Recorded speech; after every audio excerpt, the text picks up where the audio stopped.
You still here with your homeboy first. This is Put It On Something. Since we are the realest, most entertaining sports show in the game, gotta address this bullshit. You feel me?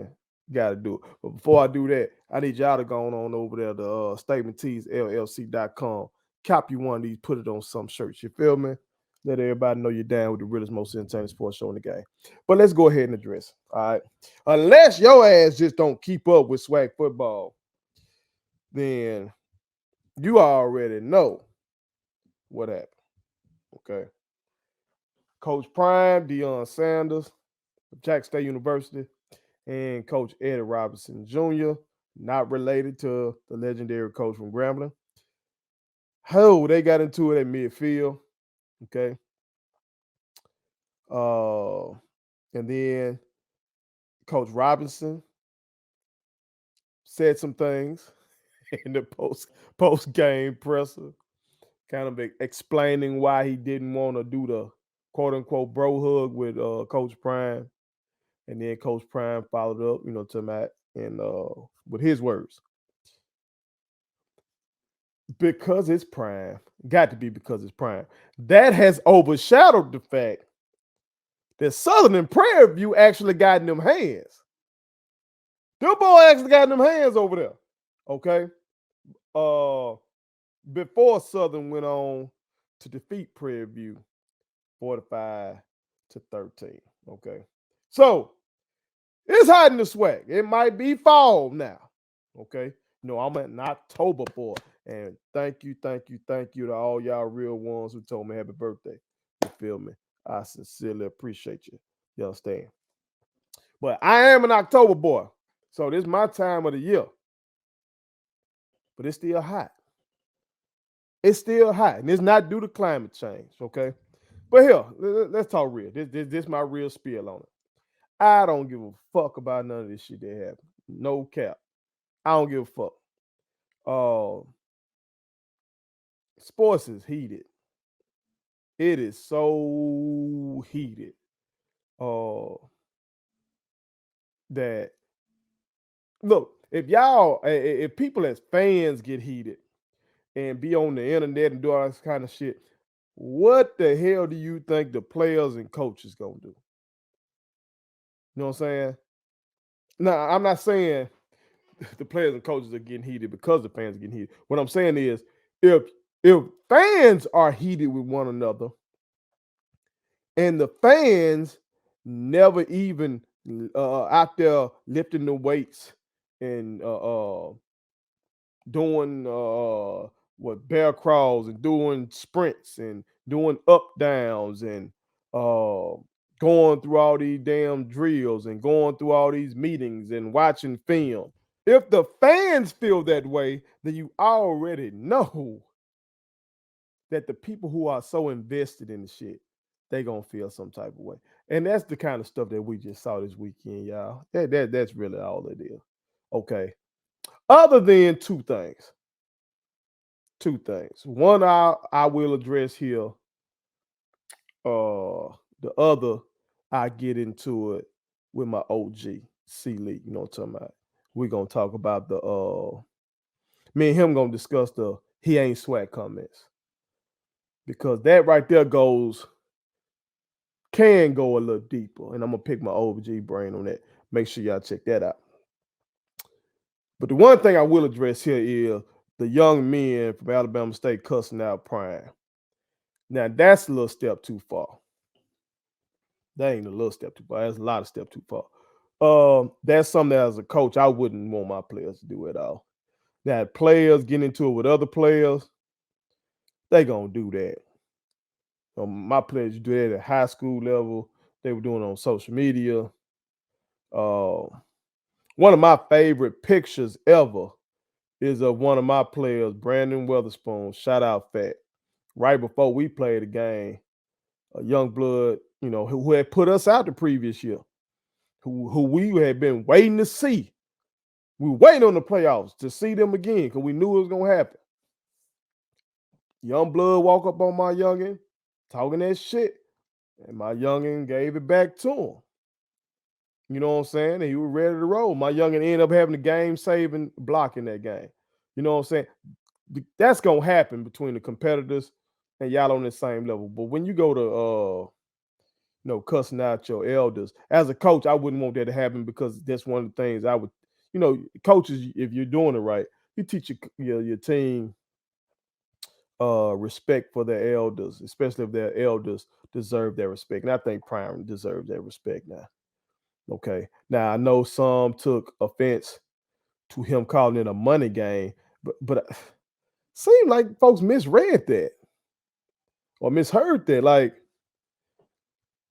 he wasn't saying it was a money game in the sense like one of these big PWIs call on HBCUs or smaller PWIs to come play a game and they're gonna pay you and just get your ass whooped. He'll call the money game basically because by Jackson State going up, Alabama State's homecoming, Alabama State was gonna make a lot of money. You know what I'm saying? Oh, that's how I took it. Now I know some may say I'm biased, okay, but again, I keep telling you, I'm not a prime apologist. I'm not. I'm a Jackson State fan through and through. Been that way since I was a child. You know what I'm talking about? Given the fact that my sister went there, graduated from there, given the fact that shit, I went there and did graduate work. Okay, cool. But I'm not a prime apologist. But that's really what we was getting at. Also, in his post game presser, he said something that I never really thought about before because he's so flamboyant and shit. And I don't know why I haven't thought about this, given the fact that I constantly compare him to Muhammad Ali in terms of charisma and stuff and showmanship.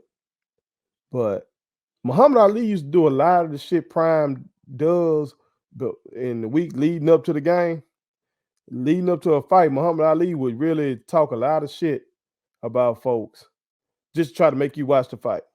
Because then after the fight, usually he'll go hug the motherfucking. All boxers really do this. Most I say do this. They might talk all this shit before the fight, so you'll goddamn buy the fight. So you'll show up. So you'll watch. So it's quite possible that some of his comments were made to gin up enthusiasm about the game. That's possible. That's straight up feasible now. Now, if Alabama State felt some type of way about that, that's cool. I understand that. I understand that. If they felt some type of way about him walking around the field, even though he says he does that routinely, if they felt some type of way about that, understand that. Understand that. Okay. If they felt some type of way about the backup quarterback throwing it late, understand that. But here's the thing about sports. That's a beautiful thing, especially in football, boxing, MMA, especially. If somebody talking shit before a game, if somebody makes you feel some type of way before a game, your ass get an opportunity to do something about it. Get an opportunity to do something about it. Now that's across the board. That's in all sports. You feel me? But in football, you get to pad up, strap your chin strap on, and go see about them motherfuckers. And Alabama State had their chance. And they didn't get it done. Okay? We won by 2 touchdowns, and we looking at it like folks looking at that shit as a moral victory. But that's a 2 touchdown win. You feel me? Had an opportunity. You felt some type of way, you had your opportunity to do something about it. If I was in Alabama State's locker room, that's what I'm telling my players. That's what I'm telling my players. Y'all want to call this man a bitch ass nigga, a hoe ass nigga before the game, but then you get out here and lose the game. Well, obviously, that bitch ass nigga doing something right with his team because he just whooped our ass. That's what I would tell my team if one of my boys is on camera cussing out the other team coach. That's what I would do. Because we had a chance to do something about it. Go do something about it. Okay? Now, what happened with Southern and Prairie View is unfortunate because it did get violent before the game. But again, with that shit, I've seen it all. I've seen it all, man. Seen it all. Kind of the same thing with the Draymond Green thing, which I'm gonna talk about later on in the show. Make sure y'all check that out. Man, practice fights happen all the fucking time. Uh, Near fights happen before games all the fucking time. Theirs kind of went there.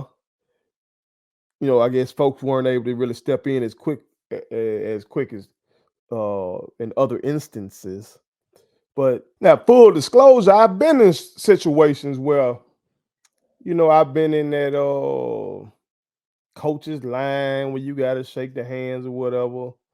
I might not like the motherfucker across from me on the opposing team. You know what I'm talking about? You just do the little standard thing or whatever. Like in high school athletics, everybody line up, everybody just come through and do that shit. You know what I'm talking about?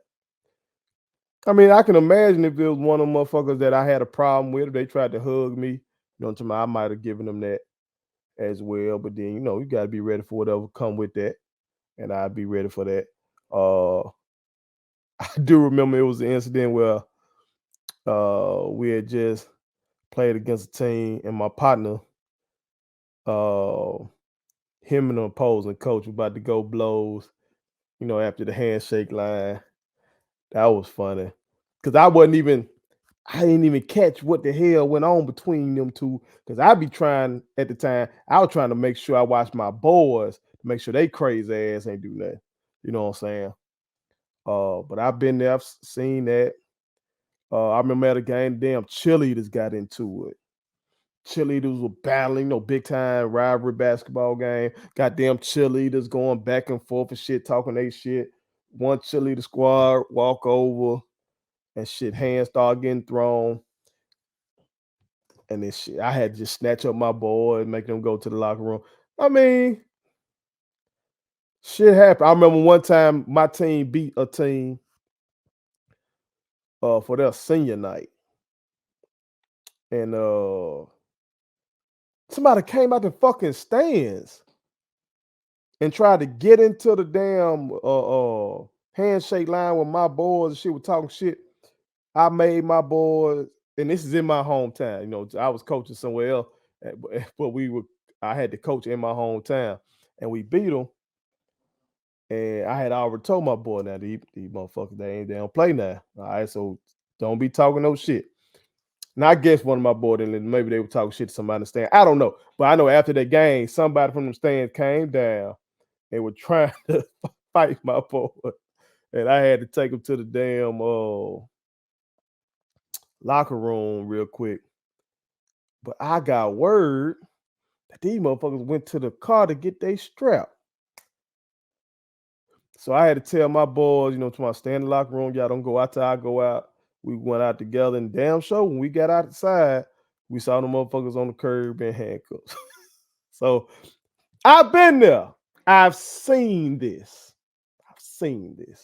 Okay. So I'm not about to overreact. I remember being out there on the track one time in one of the schools I taught in. I was either working with my track team or working with the basketball team. I can't remember which one. But I know football team was practicing behind me. And I was hearing the football coaches tell the boys to be violent. Be violent, be violent, be violent. I remember the great head coach. Mike Tomlin of the Pittsburgh Steelers being asked about an upcoming game, and him saying the most violent team will win. So it's like we embed violence in these young men, but it's like we want them to be violent when we want to be violent. And so then when they step out of those parameters of our sanctioned violence, it be, oh, but I don't get surprised by that. These young men, testosterone raging, egos raging, prime of their athletic lives, you know what I'm talking about? They big, strong motherfuckers. So shit like this happens. So I'm not gonna overreact to the fight between Southern and Prairie View. Now, I can't say the same for the SWAC. SWAC commissioner probably don't like that shit. Okay, he don't like this shit. Not going over. I'm not going to overreact to the incident with Coach Prime and Eddie Robinson Jr. Not going to overreact. We got to remember they two football players. You got a cornerback and a linebacker. Okay, and both of them look like they still, stay in pretty good shape and everything. To my know, Coach has a leg issue, but other than that, Coach in pretty damn good shape. And so was Coach Robinson. So these football players, man, and they showed it. You know what I'm talking about? Shit, the first dap was there, but then Coach Robinson didn't want the hug part of it. Okay, but then you saw Prime quick. See, Prime used to play both ways. You remember that? Pause. Prime used to play wide receiver as well. Now, okay, so shit, Prime know how to get off that jam. Get your motherfucker. Yeah, he didn't say that. He didn't say get your motherfucking hands off me. That's what he was thinking, though. I'm telling you, that's what he was thinking. But he stuck to Proverbs Prime, as I said in a little short I did about it. But I'm not finna overreact to that. I'm just not. I ain't tripping. But I will discuss the whole he ain't SWAC shit with my OG. So make sure y'all check that out. And y'all stop showing out on social media. Okay. Folk going crazy right now about these situations. Okay. Another week in the SWAC. All right. Put it on something. Thank you so much for watching my daddy's YouTube channel. Make sure you like, share, and turn on your post notifications. Okay, how do I do it?